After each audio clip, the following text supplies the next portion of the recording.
पंचायती चोणां नूं लैके माणयोग high court ने एक वड्डा फैसला दिता है। वह फैसला दिता है ਜਿਹੜੀਆਂ पंचायतां माणयोग हाई कोर्ट पहुँच गईयां सी 250 के करीब पंचायतां दीयां चोणां ते रोक लगा दी गई है। बाकी पिंडां दीयां चोणां उस तरीके दे नाल होणगीआं, पर 250 के करीब पंचायतां जिन्हां ने माणयोग हाई कोर्ट का रुख किया सी उन्हां दीयां ਜਿਹੜੀਆਂ चोणां ਜਿਹੜੀਆਂ ਉਹਨਾਂ ਦੀਆਂ वोटां पैणीਆਂ सी ਉਹ रद्द हो गईयां। ਉਹ अगली तरीक दी जाएगी, नवीं तरीक दी जाएगी। नाल ही माणयोग हाई कोर्ट ने सवाल भी खड़े किए सी। ये सारी सुनवाई दौरान 1 घंटे का पहला समा दिता गया सी। माणयोग हाई कोर्ट ने सूबा सरकार तो जवाब मंगया सी। एडवोकेट हाकम सिंह ने पटीशन पाई सी, जिहदी पटीशन के जवाब दे विच माणयोग हाई कोर्ट ने पूछा सी कि सूबा चोण कमिश्नर राजकमल चौधरी की नियुक्ति किवें कीती गई। इस दे नाल ही कहा कि पंचायती चोणां दौरान लोकतंत्र प्रक्रिया की उलंघना की जा रही है। सरकार तो पूछा कि की सरकार नोटिफिकेशन वापस लवेगी और नोटिफिकेशन वापस लैण तो बाद वो चोणां सही तरीके नाल करवाउण लई तैयार है जां अदालत इस संबंधी कोई हुक्म अदालत नूं इस संबंधी हुक्म जारी करने पैण। इत्थे नाल ही ये भी दस दईए कि इस तो पहला Punjab and Haryana high court ने चोणां विच राखवें कारण विरुद्ध पाईआं पटीशनां नूं खारिज कर दिता सी।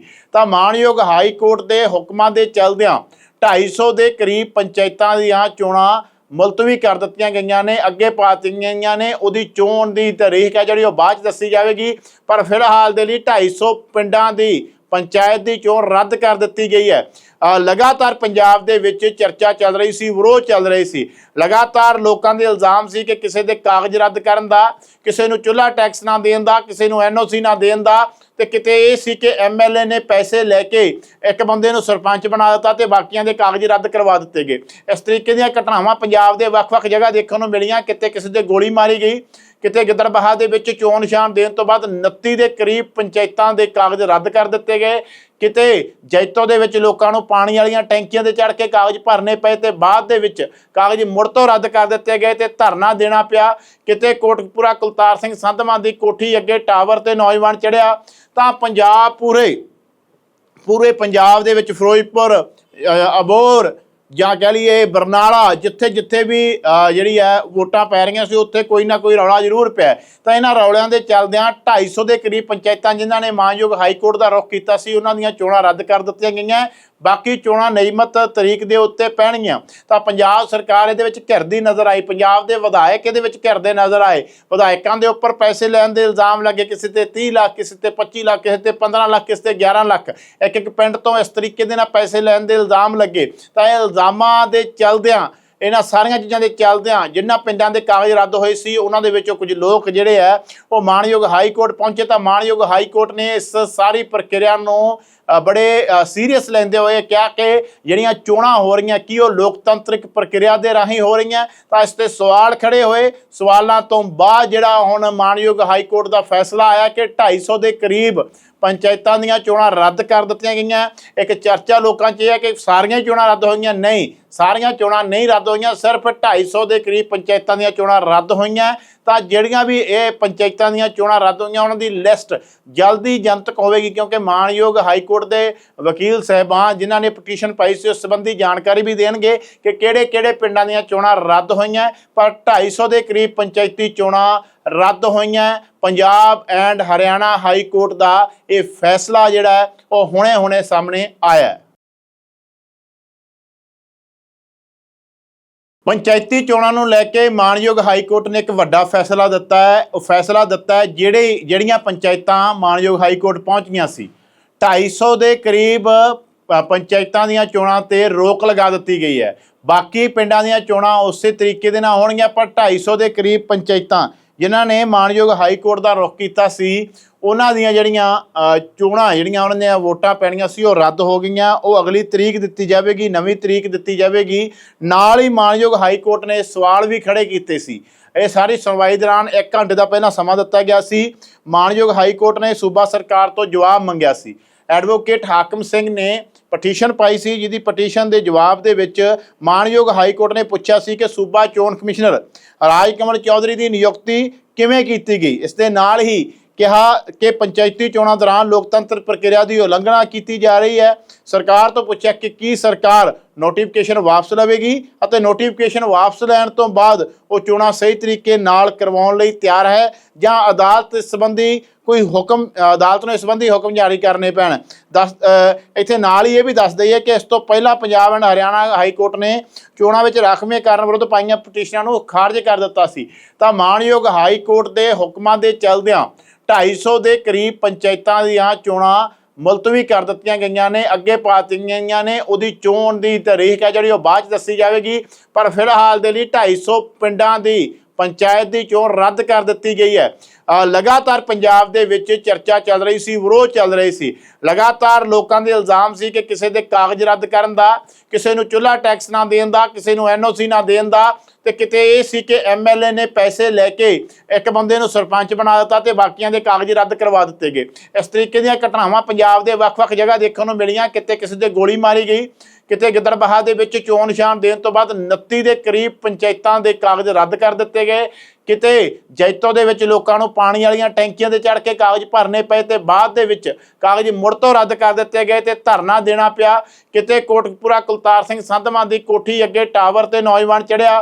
ਤਾਂ ਪੰਜਾਬ ਪੂਰੇ ਪੰਜਾਬ ਦੇ ਵਿੱਚ ਫਿਰੋਜ਼ਪੁਰ, ਅਬੋਹਰ ਜਾਂ ਕਹਿ ਲਈਏ ਬਰਨਾਲਾ, ਜਿੱਥੇ ਜਿੱਥੇ ਵੀ ਜਿਹੜੀ ਹੈ ਵੋਟਾਂ ਪੈ ਰਹੀਆਂ ਸੀ ਉੱਥੇ ਕੋਈ ਨਾ ਕੋਈ ਰੌਲਾ ਜ਼ਰੂਰ ਪਿਆ। ਤਾਂ ਇਹਨਾਂ ਰੌਲਿਆਂ ਦੇ ਚੱਲਦਿਆਂ 250 ਦੇ ਕਰੀਬ ਪੰਚਾਇਤਾਂ ਜਿਨ੍ਹਾਂ ਨੇ ਮਾਨਯੋਗ ਹਾਈ ਕੋਰਟ ਦਾ ਰੁਖ ਕੀਤਾ ਸੀ ਉਹਨਾਂ ਦੀਆਂ ਚੋਣਾਂ ਰੱਦ ਕਰ ਦਿੱਤੀਆਂ ਗਈਆਂ। ਬਾਕੀ ਚੋਣਾਂ ਨਿਯਮਤ ਤਰੀਕ ਦੇ ਉੱਤੇ ਪੈਣਗੀਆਂ। ਤਾਂ ਪੰਜਾਬ ਸਰਕਾਰ ਇਹਦੇ ਵਿੱਚ ਘਿਰਦੀ ਨਜ਼ਰ ਆਈ, ਪੰਜਾਬ ਦੇ ਵਿਧਾਇਕ ਇਹਦੇ ਵਿੱਚ ਘਿਰਦੇ ਨਜ਼ਰ ਆਏ।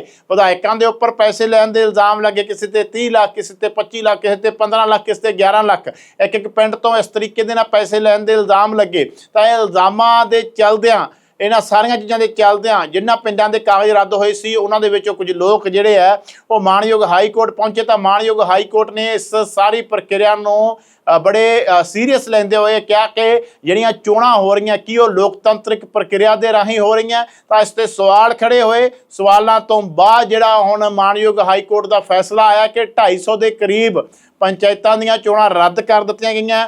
ਇੱਕ ਚਰਚਾ ਲੋਕਾਂ 'ਚ ਇਹ ਹੈ ਕਿ ਸਾਰੀਆਂ ਚੋਣਾਂ ਰੱਦ ਹੋਈਆਂ। ਨਹੀਂ, ਸਾਰੀਆਂ ਚੋਣਾਂ ਨਹੀਂ ਰੱਦ ਹੋਈਆਂ, ਸਿਰਫ 250 ਦੇ ਕਰੀਬ ਪੰਚਾਇਤਾਂ ਦੀਆਂ ਚੋਣਾਂ ਰੱਦ ਹੋਈਆਂ। ਤਾਂ ਜਿਹੜੀਆਂ ਵੀ ਇਹ ਪੰਚਾਇਤਾਂ ਦੀਆਂ ਚੋਣਾਂ ਰੱਦ ਹੋਈਆਂ ਉਹਨਾਂ ਦੀ ਲਿਸਟ ਜਲਦੀ ਜਨਤਕ ਹੋਵੇਗੀ, ਕਿਉਂਕਿ ਮਾਣਯੋਗ ਹਾਈ ਕੋਰਟ ਦੇ ਵਕੀਲ ਸਾਹਿਬਾਨ ਜਿਨ੍ਹਾਂ ਨੇ ਪਟੀਸ਼ਨ ਪਾਈ ਸੀ ਉਸ ਸੰਬੰਧੀ ਜਾਣਕਾਰੀ ਵੀ ਦੇਣਗੇ ਕਿ ਕਿਹੜੇ-ਕਿਹੜੇ ਪਿੰਡਾਂ ਦੀਆਂ ਚੋਣਾਂ ਰੱਦ ਹੋਈਆਂ। ਪਰ 250 ਦੇ ਕਰੀਬ ਪੰਚਾਇਤੀ ਚੋਣਾਂ ਰੱਦ ਹੋਈਆਂ। Punjab and Haryana high court ਦਾ ਇਹ ਫੈਸਲਾ ਜਿਹੜਾ ਉਹ ਹੁਣੇ ਸਾਹਮਣੇ ਆਇਆ। ਪੰਚਾਇਤੀ ਚੋਣਾਂ ਨੂੰ ਲੈ ਕੇ ਮਾਣਯੋਗ ਹਾਈ ਕੋਰਟ ਨੇ ਇੱਕ ਵੱਡਾ ਫੈਸਲਾ ਦਿੱਤਾ ਹੈ। ਉਹ ਫੈਸਲਾ ਦਿੱਤਾ ਹੈ ਜਿਹੜੀਆਂ ਪੰਚਾਇਤਾਂ ਮਾਣਯੋਗ ਹਾਈ ਕੋਰਟ ਪਹੁੰਚ ਗਈਆਂ ਸੀ, 250 ਦੇ ਕਰੀਬ ਪੰਚਾਇਤਾਂ ਦੀਆਂ ਚੋਣਾਂ ਤੇ ਰੋਕ ਲਗਾ ਦਿੱਤੀ ਗਈ ਹੈ। ਬਾਕੀ ਪਿੰਡਾਂ ਦੀਆਂ ਚੋਣਾਂ ਉਸੇ ਤਰੀਕੇ ਦੇ ਨਾਲ ਹੋਣਗੀਆਂ, ਪਰ 250 ਦੇ ਕਰੀਬ ਪੰਚਾਇਤਾਂ ਜਿਨ੍ਹਾਂ ਨੇ ਮਾਣਯੋਗ ਹਾਈ ਕੋਰਟ ਦਾ ਰੁਖ ਕੀਤਾ ਸੀ ਉਹਨਾਂ ਦੀਆਂ ਜਿਹੜੀਆਂ ਚੋਣਾਂ ਉਹਨਾਂ ਦੀਆਂ ਵੋਟਾਂ ਪੈਣੀਆਂ ਸੀ ਉਹ ਰੱਦ ਹੋ ਗਈਆਂ। ਉਹ ਅਗਲੀ ਤਰੀਕ ਦਿੱਤੀ ਜਾਵੇਗੀ, ਨਵੀਂ ਤਰੀਕ ਦਿੱਤੀ ਜਾਵੇਗੀ। ਨਾਲ ਹੀ ਮਾਣਯੋਗ ਹਾਈ ਕੋਰਟ ਨੇ ਸਵਾਲ ਵੀ ਖੜੇ ਕੀਤੇ ਸੀ। ਇਹ ਸਾਰੀ ਸੁਣਵਾਈ ਦੌਰਾਨ 1 ਘੰਟੇ ਦਾ ਪਹਿਲਾਂ ਸਮਾਂ ਦਿੱਤਾ ਗਿਆ ਸੀ। ਮਾਣਯੋਗ ਹਾਈ ਕੋਰਟ ਨੇ ਸੂਬਾ ਸਰਕਾਰ ਤੋਂ ਜਵਾਬ ਮੰਗਿਆ ਸੀ। ਐਡਵੋਕੇਟ ਹਾਕਮ ਸਿੰਘ ਨੇ ਪਟੀਸ਼ਨ ਪਾਈ ਸੀ, ਜਿਹਦੀ ਪਟੀਸ਼ਨ ਦੇ ਜਵਾਬ ਦੇ ਵਿੱਚ ਮਾਣਯੋਗ ਹਾਈ ਕੋਰਟ ਨੇ ਪੁੱਛਿਆ ਸੀ ਕਿ ਸੂਬਾ ਚੋਣ ਕਮਿਸ਼ਨਰ ਰਾਜ ਕਮਲ ਚੌਧਰੀ ਦੀ ਨਿਯੁਕਤੀ ਕਿਵੇਂ ਕੀਤੀ ਗਈ। ਇਸ ਦੇ ਨਾਲ ਹੀ ਕਿਹਾ ਕਿ ਪੰਚਾਇਤੀ ਚੋਣਾਂ ਦੌਰਾਨ ਲੋਕਤੰਤਰ ਪ੍ਰਕਿਰਿਆ ਦੀ ਉਲੰਘਣਾ ਕੀਤੀ ਜਾ ਰਹੀ ਹੈ। ਸਰਕਾਰ ਤੋਂ ਪੁੱਛਿਆ ਕਿ ਕੀ ਸਰਕਾਰ ਨੋਟੀਫਿਕੇਸ਼ਨ ਵਾਪਸ ਲਵੇਗੀ ਅਤੇ ਨੋਟੀਫਿਕੇਸ਼ਨ ਵਾਪਸ ਲੈਣ ਤੋਂ ਬਾਅਦ ਉਹ ਚੋਣਾਂ ਸਹੀ ਤਰੀਕੇ ਨਾਲ ਕਰਵਾਉਣ ਲਈ ਤਿਆਰ ਹੈ ਜਾਂ ਅਦਾਲਤ ਇਸ ਸੰਬੰਧੀ ਕੋਈ ਹੁਕਮ ਅਦਾਲਤ ਨੂੰ ਇਸ ਸੰਬੰਧੀ ਹੁਕਮ ਜਾਰੀ ਕਰਨੇ ਪੈਣ। ਇੱਥੇ ਨਾਲ ਹੀ ਇਹ ਵੀ ਦੱਸ ਦਈਏ ਕਿ ਇਸ ਤੋਂ ਪਹਿਲਾਂ Punjab and Haryana high court ਨੇ ਚੋਣਾਂ ਵਿੱਚ ਰਾਖਵੇਂਕਰਨ ਵਿਰੁੱਧ ਪਾਈਆਂ ਪਟੀਸ਼ਨਾਂ ਨੂੰ ਖਾਰਜ ਕਰ ਦਿੱਤਾ ਸੀ। ਤਾਂ ਮਾਣਯੋਗ ਹਾਈ ਕੋਰਟ ਦੇ ਹੁਕਮਾਂ ਦੇ ਚੱਲਦਿਆਂ 250 ਦੇ ਕਰੀਬ ਪੰਚਾਇਤਾਂ ਦੀਆਂ ਚੋਣਾਂ ਮੁਲਤਵੀ ਕਰ ਦਿੱਤੀਆਂ ਗਈਆਂ ਨੇ, ਅੱਗੇ ਪਾ ਦਿੱਤੀਆਂ ਗਈਆਂ ਨੇ। ਉਹਦੀ ਚੋਣ ਦੀ ਤਾਰੀਖ ਹੈ ਜਿਹੜੀ ਉਹ ਬਾਅਦ 'ਚ ਦੱਸੀ ਜਾਵੇਗੀ, ਪਰ ਫਿਲਹਾਲ ਦੇ ਲਈ 250 ਪਿੰਡਾਂ ਦੀ ਪੰਚਾਇਤ ਦੀ ਚੋਣ ਰੱਦ ਕਰ ਦਿੱਤੀ ਗਈ ਹੈ। ਲਗਾਤਾਰ ਪੰਜਾਬ ਦੇ ਵਿੱਚ ਚਰਚਾ ਚੱਲ ਰਹੀ ਸੀ, ਵਿਰੋਧ ਚੱਲ ਰਹੇ ਸੀ। ਲਗਾਤਾਰ ਲੋਕਾਂ ਦੇ ਇਲਜ਼ਾਮ ਸੀ ਕਿ ਕਿਸੇ ਦੇ ਕਾਗਜ਼ ਰੱਦ ਕਰਨ ਦਾ, ਕਿਸੇ ਨੂੰ ਚੁੱਲ੍ਹਾ ਟੈਕਸ ਨਾ ਦੇਣ ਦਾ, ਕਿਸੇ ਨੂੰ NOC ਨਾ ਦੇਣ ਦਾ, ਤੇ ਕਿਤੇ ਇਹ ਸੀ ਕਿ MLA ਨੇ ਪੈਸੇ ਲੈ ਕੇ ਇੱਕ ਬੰਦੇ ਨੂੰ ਸਰਪੰਚ ਬਣਾ ਦਿੱਤਾ ਤੇ ਬਾਕੀਆਂ ਦੇ ਕਾਗਜ਼ ਰੱਦ ਕਰਵਾ ਦਿੱਤੇ ਗਏ। ਇਸ ਤਰੀਕੇ ਦੀਆਂ ਘਟਨਾਵਾਂ ਪੰਜਾਬ ਦੇ ਵੱਖ-ਵੱਖ ਜਗ੍ਹਾ ਦੇਖਣ ਨੂੰ ਮਿਲੀਆਂ। ਕਿਤੇ ਕਿਸੇ ਦੇ ਗੋਲੀ ਮਾਰੀ ਗਈ, ਕਿਤੇ ਗਿੱਦੜਬਾਹਾ ਦੇ ਵਿੱਚ ਚੋਣ ਨਿਸ਼ਾਨ ਦੇਣ ਤੋਂ ਬਾਅਦ 29 ਦੇ ਕਰੀਬ ਪੰਚਾਇਤਾਂ ਦੇ ਕਾਗਜ਼ ਰੱਦ ਕਰ ਦਿੱਤੇ ਗਏ। ਕਿਤੇ ਜੈਤੋ ਦੇ ਵਿੱਚ ਲੋਕਾਂ ਨੂੰ ਪਾਣੀ ਵਾਲੀਆਂ ਟੈਂਕੀਆਂ ਤੇ ਚੜ੍ਹ ਕੇ ਕਾਗਜ਼ ਭਰਨੇ ਪਏ ਤੇ ਬਾਅਦ ਦੇ ਵਿੱਚ ਕਾਗਜ਼ ਮੁੜ ਤੋਂ ਰੱਦ ਕਰ ਦਿੱਤੇ ਗਏ ਤੇ ਧਰਨਾ ਦੇਣਾ ਪਿਆ। ਕਿਤੇ ਕੋਟਕਪੂਰਾ ਕੁਲਤਾਰ ਸਿੰਘ ਸੰਧਵਾਂ ਦੀ ਕੋਠੀ ਅੱਗੇ ਟਾਵਰ ਤੇ ਨੌਜਵਾਨ ਚੜ੍ਹਿਆ। ਤਾਂ ਪੰਜਾਬ ਪੂਰੇ ਪੰਜਾਬ ਦੇ ਵਿੱਚ ਫਿਰੋਜ਼ਪੁਰ, ਅਬੋਹਰ ਜਾਂ ਕਹਿ ਲਈਏ ਬਰਨਾਲਾ, ਜਿੱਥੇ ਜਿੱਥੇ ਵੀ ਜਿਹੜੀ ਹੈ ਵੋਟਾਂ ਪੈ ਰਹੀਆਂ ਸੀ ਉੱਥੇ ਕੋਈ ਨਾ ਕੋਈ ਰੌਲਾ ਜ਼ਰੂਰ ਪਿਆ। ਤਾਂ ਇਹਨਾਂ ਰੌਲਿਆਂ ਦੇ ਚੱਲਦਿਆਂ 250 ਦੇ ਕਰੀਬ ਪੰਚਾਇਤਾਂ ਜਿਨ੍ਹਾਂ ਨੇ ਮਾਨਯੋਗ ਹਾਈ ਕੋਰਟ ਦਾ ਰੁਖ ਕੀਤਾ ਸੀ ਉਹਨਾਂ ਦੀਆਂ ਚੋਣਾਂ ਰੱਦ ਕਰ ਦਿੱਤੀਆਂ ਗਈਆਂ।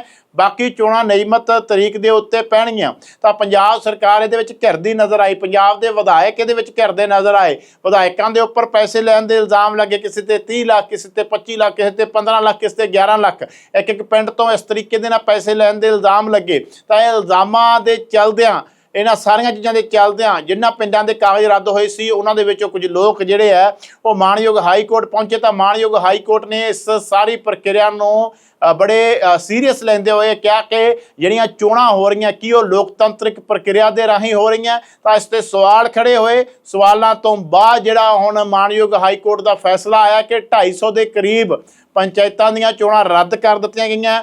ਇੱਕ ਚਰਚਾ ਲੋਕਾਂ 'ਚ ਇਹ ਹੈ ਕਿ ਸਾਰੀਆਂ ਹੀ ਚੋਣਾਂ ਰੱਦ ਹੋਈਆਂ। ਨਹੀਂ, ਸਾਰੀਆਂ ਚੋਣਾਂ ਨਹੀਂ ਰੱਦ ਹੋਈਆਂ, ਸਿਰਫ 250 ਦੇ ਕਰੀਬ ਪੰਚਾਇਤਾਂ ਦੀਆਂ ਚੋਣਾਂ ਰੱਦ ਹੋਈਆਂ। ਤਾਂ ਜਿਹੜੀਆਂ ਵੀ ਇਹ ਪੰਚਾਇਤਾਂ ਦੀਆਂ ਚੋਣਾਂ ਰੱਦ ਹੋਈਆਂ ਉਹਨਾਂ ਦੀ ਲਿਸਟ ਜਲਦੀ ਜਨਤਕ ਹੋਵੇਗੀ, ਕਿਉਂਕਿ ਮਾਣਯੋਗ ਹਾਈ ਕੋਰਟ ਦੇ ਵਕੀਲ ਸਾਹਿਬਾਨ ਜਿਨ੍ਹਾਂ ਨੇ ਪਟੀਸ਼ਨ ਪਾਈ ਸੀ ਉਸ ਸੰਬੰਧੀ ਜਾਣਕਾਰੀ ਵੀ ਦੇਣਗੇ ਕਿ ਕਿਹੜੇ ਪਿੰਡਾਂ ਦੀਆਂ ਚੋਣਾਂ ਰੱਦ ਹੋਈਆਂ। ਪਰ 250 ਦੇ ਕਰੀਬ ਪੰਚਾਇਤੀ ਚੋਣਾਂ ਰੱਦ ਹੋਈਆਂ। Punjab and Haryana high court ਦਾ ਇਹ ਫੈਸਲਾ ਜਿਹੜਾ ਹੈ ਉਹ ਹੁਣੇ ਸਾਹਮਣੇ ਆਇਆ।